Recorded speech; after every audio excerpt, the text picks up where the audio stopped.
The Atlanta Falcons have fired head coach Raheem Morris and GM Terry Fontenot. Pete Carroll needs to step down as the coach of the Raiders. It is now abundantly clear that Pete Carroll is not going to be the answer for what long-term ails this franchise. The NFL didn't even wait for Monday to start burning down franchises. I'm talking complete and utter chaos. 4 head coaches gone, general managers fired, Hall of Fame legends shown the door. And we're watching one of the most insane coaching carousels in NFL history unfold right before our eyes. This is absolutely wild, and you need to hear what just happened. Black Monday is officially here, and the NFL didn't even wait for Monday to start cleaning house. On Sunday, the Atlanta Falcons fired both head coach Raheem Morris and their general manager Terry Fontenot, becoming the first domino to fall in what's shaping up to be one of the most chaotic coaching carousels we've seen in years. But Atlanta is just the beginning. Going into Monday, the Las Vegas Raiders, Cleveland Browns, and Arizona Cardinals were all expected to make major moves. Sunday night, the Atlanta Falcons just won their 4th straight game, beating the Saints 19-17. Players are celebrating, fans are feeling optimistic, and then boom, Arthur Blank fires both head coach Raheem Morris and general manager Terry Fontenot just hours after that win. Let that sink in. They won 4 straight games to end the season, and it still wasn't enough to save their jobs. When a winning streak can't save you, you know the organization has completely lost faith. That tells you everything you need to know about how Arthur Blank feels about the state of this franchise. In a statement, Blank said, "I have great personal affinity for both Raheem and Terry and appreciate their hard work and dedication to the Falcons, but I believe we need new leadership in these roles moving forward. The results on the field have not met our expectations." But here's where it gets absolutely insane with Atlanta. Let me walk you through the Kirk Cousins disaster, because this is organizational malpractice at its finest. March 2024, the Falcons signed Kirk Cousins to a 4-year, $180 million contract with $100 million guaranteed. This is a quarterback coming off a torn Achilles, and they just handed him a franchise-altering deal. Okay, bold move, but let's see how it plays out. The Kirk Cousins situation. This is where Terry Fontenot's tenure really went off the rails. In March of 2024, the Falcons signed Cousins to a 4-year, $180 million contract with $100 million guaranteed. This was a guy coming off of a torn Achilles, and Atlanta handed him a franchise-altering deal. And then just 6 weeks later, they used the 8th overall pick to select Michael Penix Jr., a quarterback, the same position they just paid $180 million for. That move shocked everyone, including Cousins himself. 6 weeks later, the Falcons used the 8th overall pick to draft Michael Penix Jr., a quarterback, the same position they just paid $180 million for 6 weeks ago. You can't make this up. Cousins is sitting there like, wait, what? The entire NFL world is scratching their heads. And predictably, it created absolute chaos. Cousins struggled all season through 18 touchdowns and 16 interceptions, looked nothing like his old self after that Achilles injury. They started 6-3, then lost 4 straight with Cousins throwing 0 touchdowns, so they benched him for Penix in week 15. Problem solved, right? Bringing them to 6-7. They then benched him for Michael Penix in week 15, but this season Penix took over as the starter, but then he tore his ACL in week 11, his 3rd major knee injury dating back to college. So guess who's back? Kirk Cousins, who actually led them to 4 straight wins to end the year, but it was too little too late. Morris came in with a Super Bowl ring from his time as the Rams defensive coordinator. He was beloved by players and coaches. He beat out candidates like Bill Belichick, Jim Harbaugh, and Ben Johnson for this job, but his tenure was defined by chaos, not success. Wrong. Penix tears his ACL in week 11 this season, his 3rd major knee injury dating back to college. So guess who's back? Kirk Cousins, who actually led them to those 4 straight wins to close the year. But it was too little, too late. Raheem Morris came in with a Super Bowl ring from the Rams. Raiders are expected to cast a wide net in their coaching search, with Tom Brady playing a huge role in it. Some reports are indicating that they might target a Jim Harbaugh disciple, like Jesse Minter for instance, which would be ironic given that's exactly what happened to Carroll in Seattle when Mike McDonald replaced him. Look, Pete Carroll is a Hall of Fame caliber coach with a Super Bowl ring and national championships at USC, but at 74 years old, he's not the guy to lead a multi-year rebuild. The Raiders need to get this hire right, because Mark Davis has now burned through 3 coaches in 3 seasons. Kevin Stefanski has won NFL Coach of the Year twice. He led the Browns to their first playoff win in 26 years, but even that wasn't enough to protect him. Jay Glazer reported on Sunday that the Browns have already made their decision on Stefanski. He beat out Bill Belichick, Jim Harbaugh, and Ben Johnson for this job. And now he's 16-18 in 2 seasons, and Atlanta hasn't made the playoffs in 8 consecutive years. That's the longest active drought in the NFC. For a franchise that was in the Super Bowl less than a decade ago, that is absolutely unacceptable. And here's the kicker. Arthur Blank might be consulting Matt Ryan to oversee the hiring process, but whoever comes in has to deal with this quarterback nightmare.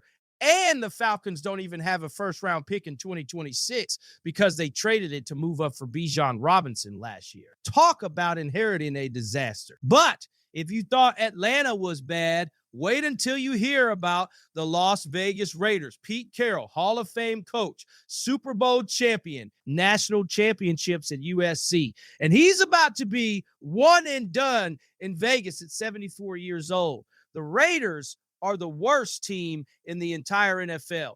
This was supposed to be different. They cleaned house last offseason, fired Antonio Pierce and Tom Telesco, brought in Tom Brady as a minority owner to help run things, hired Pete Carroll, traded for Geno Smith to reunite him with his former Seattle coach, and drafted Aiden O'Connell.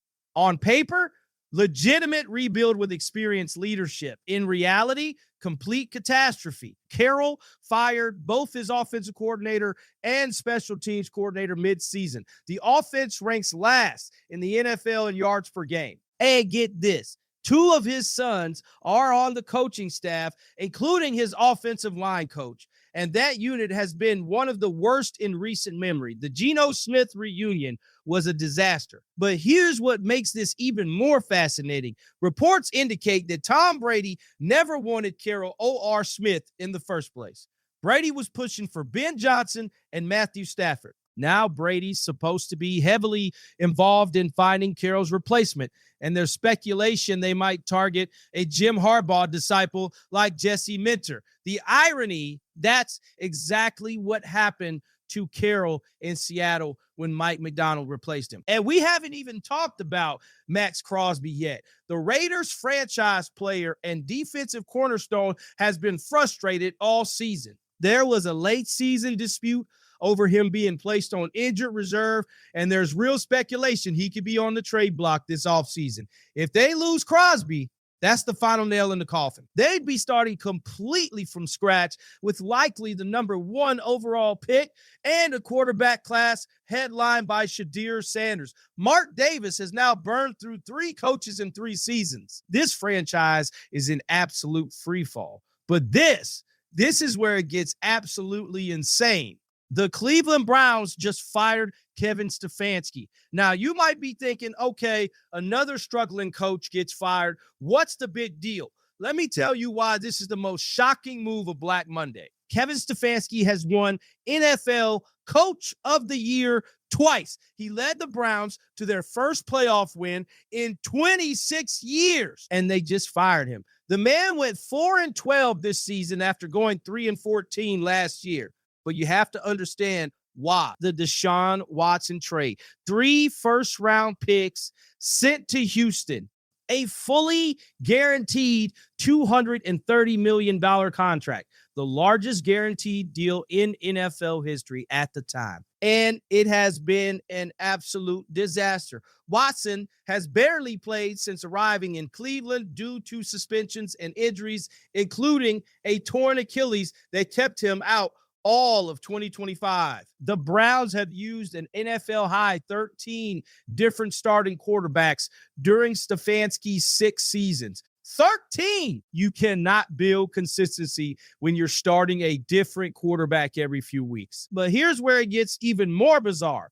Kevin Stefanski is out, but Andrew Berry, the general manager who orchestrated the Watson trade to begin with, he's staying. Not only is he staying, he's going to lead the search for the next head coach. Think about that for a second. The guy who sent 3 first-rounders for Watson, who gave him that massive guaranteed contract, who created this entire quarterback carousel, he gets to stay and pick the next coach. Meanwhile, the 2-time coach of the year, who's been trying to make it work with this sabotage roster, is gone. Even Myles Garrett, when asked if he supported keeping Stefanski, gave a complete non-answer. That tells you everything. And Stefanski ain't be unemployed for long. Adam Schefter says he'll be one of the most sought-after candidates in this coaching cycle. There's even rumors the Green Bay Packers might fire Matt LaFleur just to hire Stefanski. That's how respected this man is around the league. But Cleveland, they chose the GM over the coach. Unbelievable. And we can't forget about Arizona. Jonathan Gannon, 15-36 record over 3 seasons, fired after going 3-14. They lost their last 9 games straight, including a 37-20 beatdown by the Rams on Sunday. What makes this crazy? After that game, owner Michael Bidwell was looking for Gannon to hug him. Everyone thought his job was safe. Hours later, fired. Gannon was supposed to be a defensive guru from Philadelphia, but the Cardinals defense finished bottom 10 in passing yards allowed, rushing yards allowed, and points allowed. His specialty failed him, and now there's speculation Kyler Murray might be on his way out too after 7 seasons with the franchise. The number 1 overall pick in 2019 could be done in Arizona, but moving on creates massive dead money issues for a franchise already watching its finances closely. Monty Ossenfort stays as GM and leads the coaching search, but this might be one of the least attractive openings in the league right now. So here we are, 4 coaches gone, multiple GMs fired, Hall of Famers shown the door. The NFL is in complete chaos, and we're just getting started. I'm going to be doing deep dives on each of these situations over the next few days because there is so much more to unpack here. Make sure you hit that subscribe button and turn on notifications so you don't miss any of the breaking news, and drop a comment below. Which firing shocked you the most? Cleveland, Atlanta, Vegas? Let me know. This is the craziest Black Monday we've seen in years, and I'll be here covering every single development. Until next time, I'm dropping the mic.